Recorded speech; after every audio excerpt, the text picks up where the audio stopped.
Double murder हुआ बेटे ने आवाज लेके, क्या है पूरा?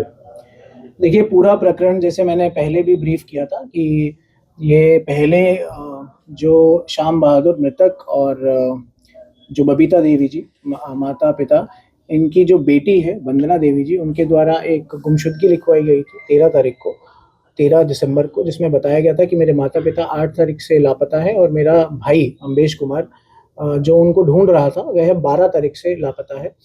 13 तारीख को जब ये लिखाई गई तो उसके बाद हमारे द्वारा जब इस पे काम किया गया तो अम्बेश कुमार को 15 तारीख को हमारे द्वारा बरामद किया गया। जब हमने उनसे गहनता से पूछताछ की और उनसे पूछा इसके बारे में पूरा, तो उनके द्वारा हमें बताया गया कि 8 तारीख को समय लगभग 7 से 8 बजे वह अपने घर पर अहमदपुर जाफराबाद में थे अपने माता पिता के साथ, और उनकी किसी बात पे लड़ाई हुई माता पिता से, जिससे वह उग्र हो गए और उनके द्वारा टेबल पे ही पड़े हुए एक जो बट्टा होता है, लोहे की एक छोटा सा बट्टा होता है, उससे उनकी माता पे प्रहार किया उन्होंने पहले। और जब वह चिल्लाई और उनके पिता चिल्लाए, किसी को फोन करना चाह रहे थे, तो उनके पिता को उन्होंने उसी बट्टे से सर पे मारा। जब उन्होंने 2-3 बार प्रहार किया तो उसके बाद उसकी उन दोनों की मृत्यु हो गई। तब उसके दिमाग में आया कि कैसे वह दोनों जो डेड बॉडीज है उनको ठिकाने लगाए। तब उसने बताया कि उसके द्वारा क्योंकि उसकी बेसमेंट में कंस्ट्रक्शन का कुछ काम हो चुका था पहले, तो कुछ बोरियां थी सीमेंट की, तो उसने अपनी माता पिता की बॉडी को कुछ हिस्सों में काटा आरी से, और उन 6 बोरियों में भर के अपने माता पिता की बॉडी को वह रात भर उसने घर की सफाई करी, और सुबह भोर लगभग 4:30 से 5 बजे, उसके द्वारा बताया गया 5 बजे, उसने अपनी स्विफ्ट डिजायर में 6 बोरियां डाली अपनी डिक्की में, और वह बेलाव घाट जफराबाद में है, वहां के पुल से उसने गोमती नदी में वह 6 बोरियां डाल दी। यह हुआ 9 तारीख की सुबह 5 बजे। 8 तारीख की रात 7 से 8 बजे के बीच उसने यह पूरा जो घटना है वो कारित की थी। इसके बाद वह इधर उधर गया, उसके द्वारा बताया गया वो बनारस या जौनपुर दोनों जगह गया और भटकता रहा, घाटों पे गया, और उसके बाद वो वापस जौनपुर आया। तब उसको ट्रैक किया पुलिस द्वारा, और उसको तब हमारे द्वारा उसको पूछताछ के हेतु अपनी हिरासत में लिया गया। तो यह पूरा प्रकरण जो है उसमें जब पुलिस द्वारा आगे कार्य किया गया तो हमारे द्वारा सीन रिक्रिएशन किया गया, उसकी सारी बातों को ध्यान रखा गया, और उसके घर में पूरा सीन उसी के द्वारा रिक्रिएट करा के हमारे द्वारा जो बट्टा था जिससे मारा था वो बरामद किया गया, आरी जिससे काटा था वो बरामद किया, माता पिता के दोनों मोबाइल फोन और चश्मे वो बरामद किए। आखिरी में उसने माता पिता के कपड़ों से ही खून के धब्बे पोंछे हुए थे, वह भी बरामद किए गए जो उसने छुपा के रखे हुए थे। और बॉडी के लिए हमारे द्वारा अलग अलग टीमें बनी। हमारे द्वारा बिलाव घाट के स्ट्रेच पे, राजेपुर स्ट्रेच पे और केराकत स्ट्रेच पे एक सर्च ऑपरेशन चलाया गया। सर्च ऑपरेशन में हमारा मकसद था कि हम उन बोरियों को बरामद करें।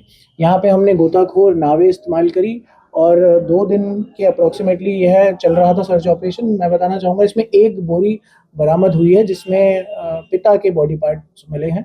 तो आला कतल सारी चीज़ें बरामद हुई हैं और एक बोरी बरामद हुई है। अब तक यह चीज़ें सामने आई हैं। घटना के पीछे मोटिव क्या था, क्या उसकी सोच थी? देखिए, मोटिव उसने पारिवारिक कलह और पैसों के रीज़न बताए हैं। मेन रीज़न उसके द्वारा यही बताया गया कि उसके बीच में पारिवारिक कलह था। उसने शादी बाहर करी थी, लव मैरिज, और उसके बाद उससे भी लेकर उसके माता पिता और उसमें कुछ कहासुनी हो रही थी। तो उस कहासुनी में ही वह उग्र हो गया, और पैसों की भी बातें चलती रहती थी। उनके माता पिता के बैंक अकाउंट में कुछ पैसे थे जो जिनके बारे में भी वह जिक्र कर रहा था। तो पैसे और पारिवारिक कलह जो मेन बात उसके द्वारा बताई गई है। बहनों को पैसा देने की बात सामने आ रही है, बहनें प्रॉपर्टी में हिस्सा मांग रही थी। देखिए, उसके द्वारा ऐसा कुछ नहीं बताया कि बहनें मांग रही थी। उसकी जो प्रॉब्लम थी वह सिर्फ उसके माता पिता और उसकी थी। उसने बहनों को अपनी प्रॉब्लम के बीच में नहीं लाया, जो उसके द्वारा बताया गया। जो कारण था उसका उग्र होने का, वह माता पिता से ही बात थी। उसकी जो उसने लव मैरिज करी थी, वो सालों से कोलकाता में रहता था अपनी धर्मपत्नी के साथ, और वो कुछ महीनों पहले ही यहाँ जौनपुर में आके अपने माता पिता के साथ रह रहा था। उसी दौरान उसकी लड़ाइयाँ होती थी इसी बात को लेके, उसकी लव मैरिज को लेके, उसकी शादी को लेके, पैसों को लेके। यही उसके द्वारा जो बताया गया है रीजन है। गैर समुदाय से शादी किया हुआ था उसके पिता, इससे ना आपको इसको लेकर वो कह रहे थे कि उसको डिवाइस दे दो, दूसरी शादी करो तो तुमको अपनाएंगे, ऐसा कुछ सामने है? देखिए, ये उसके द्वारा बताया गया क्योंकि शादी जो उससे माता पिता खुश नहीं थे। शादी उसने मुस्लिम समाज में करी थी। तो माता पिता खुश नहीं थे, तो उसको पुश कर रहे थे कि वो डिवोर्स ले, और वह कह रहा था ये प्रोसेस चल भी रहा था, डिवोर्स देने का प्रोसेस चल रहा था और मेंटेनेंस अमाउंट पे कुछ बातें भी चल रही थी, जिसके बारे में भी वह थोड़ा उग्र हो गया था अपने माता पिता से बात करते हुए, कुछ मेंटेनेंस अमाउंट की भी बात थी। उसने अपने पिता के गले को किसी चीज से बांध दिया, ऐसा क्या कुछ किया गया था उसके द्वारा? देखिए, बस उसके द्वारा बताया गया कि जब वो चीख रहे थे, चिल्ला रहे थे मारने में, तो उसने एक रस्सी से अपने पिता के गले पे भी रस्सी बांधी थी। सर, जिस तरह उसने पहले मारा उसके बाद काटा, तो क्या लगता है कि शराब वराब भी पी रखा था, ऐसा मामला? नशा भी करता था क्या ये? अभी इसकी कोई पुष्टि नहीं हुई कि उस दिन उसने कोई शराब पी थी कि नहीं, इसकी किसी तरह से पुष्टि नहीं हो सकती, क्योंकि 8 तारीख की ये घटना है और 15 तारीख को हमने उसे हिरासत में लिया है। उसके द्वारा ऐसा नहीं बताया गया कि उसने कुछ नशा कर रखा था। यह एक तरह के लड़ाई जो रेगुलरली उसके माता पिता से होती रहती थी, उसी से उग्र होकर उसने ये स्टेप उठाया। पहले किसको मारा? पहले अपनी माता को मारा, और भट्टे से भी पहले अपनी माता के सर पे मारा था, और बॉडी को काटने में भी पहले अपनी माता की बॉडी को इसके काटा। साथ कोई और सहयोगी भी था क्या? अकेले अभी तक हमारी जांच में कोई भी सहयोगी नहीं आया, उसकी पूछताछ में भी नहीं है और हमारी इन्वेस्टिगेशन में भी नहीं आया, पर मैं चाहूँगा इस पे हम और गहनता से जांच करेंगे, और अगर किसी की भी संलिप्तता है तो हमारे द्वारा उसको भी फिर हिरासत में लिया जाएगा। अभी तक प्रारंभिक जांच में कोई भी ऐसी चीज़ नहीं है कि उसके साथ कोई और इन्वॉल्व भी था। प्रोफाइल क्या?